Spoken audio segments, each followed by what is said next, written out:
अऊज़ु बिल्लाहि मिनश्शैतानिर्रजीम बिस्मिल्लाहिर्रहमानिर्रहीम। मोहतरम नाज़रीन, बहुत ही दिलचस्प मौजू के साथ आपकी खिदमत में हाज़िर हूँ। मेरा जो आज का मौजू है ये अदाद व शुमार पर भी मुश्तमिल है, कुछ हक़ाइक़ पर मुश्तमिल है, कुछ मालूमात पर मुश्तमिल है, और ख़ास तौर पे जो बात है वो हमारी जो सादगी है, हमारी सादा दिली है। और वो गालिब ने कहा था कि कर्ज़ की पीते थे मैं और समझते थे कि हाँ रंग लाएगी हमारी फ़ाक़ा मस्ती एक दिन। यानी शराब जो है वो कर्ज़ की पीते रहे और ये समझते रहे कि जो हमारी फ़ाक़ा, हम फ़ाक़ों में हैं, यानी खाना नहीं खाया लेकिन शराब जो है वो कर्ज़ से पी रहे हैं। तो इस हवाले से ख़ास तौर पे अहमियत का हामिल है। तो आपसे मेरी गुजारिश है कि इस वीडियो को आखिर तक लाजमी देखिएगा। इंशाअल्लाह ताला आपको नई मालूमात कुछ मिलेंगी और कुछ जो ऐसी बातें होंगी जो उसमें हैरत अंगेज़ भी होंगी। मैंने आज थोड़ा सा गौर किया तो मुझे पता चला कि मैंने जो मुख्तलिफ़ अखबारी बयानात पढ़े, वज़रा के बयानात हैं, मशीरान के बयानात हैं, वज़ीर आज़म के बयान है क्या बयानात हैं, वज़ीर आला, और हत्ता कि पूरी की पूरी जो हुकूमती मशीनरी है वो सारी की सारी इस वक्त हरकत में है। बल्कि एक साहब का तो मैंने, वो रहनुमा हैं पीटीआई के, और उन्होंने यहाँ तक लिखा कि अगर हुकूमत महंगाई कम करने में नाकाम रही तो हमारे पास कोई ऑप्शन नहीं रहेगा, हम आवाम को मुँह दिखाने के काबिल नहीं रहेंगे।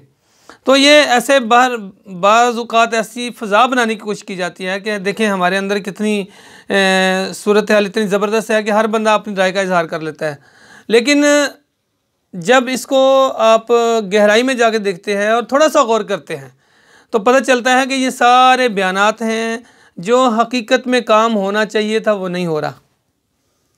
तो नाज़रीन, जब भी हम महंगाई बढ़ने की बात करते हैं, पेट्रोल की कीमत में इजाफे की बात कर रहे हैं, हम महंगाई की बात कर रहे हैं, या हम कोई भी ऐसी बात करते हैं तो फ़ौरी तौर पे जो हुकूमती नुमाइंदे हैं या हुकूमती हामी वो फ़ौरी तौर पे हमारे सामने हक़ाइक़ का जो है ना वो एक सिलसिला शुरू कर देते हैं कि जी फ़लाँ मुल्क में पेट्रोल की कीमत ये है, फ़लाँ मुल्क में ये है, फ़लाँ मुल्क में, लिहाजा हमारे मुल्क में तो अभी कम है।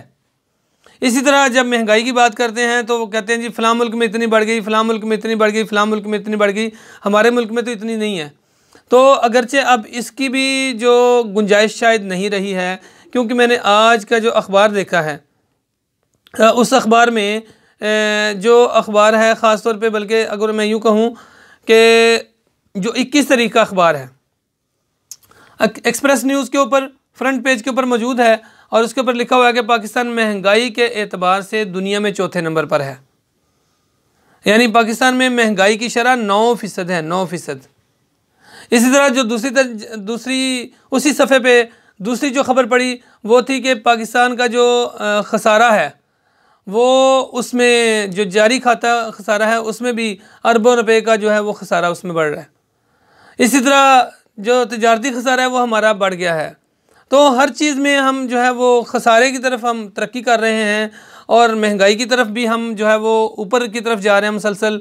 लेकिन अगर मैं इतनी बात करूंगा तो मेरे सामने हक़ाइक़ का एक अंबार जो है वो लग जाएगा, चूँकि हमेशा से यही होता रहा है।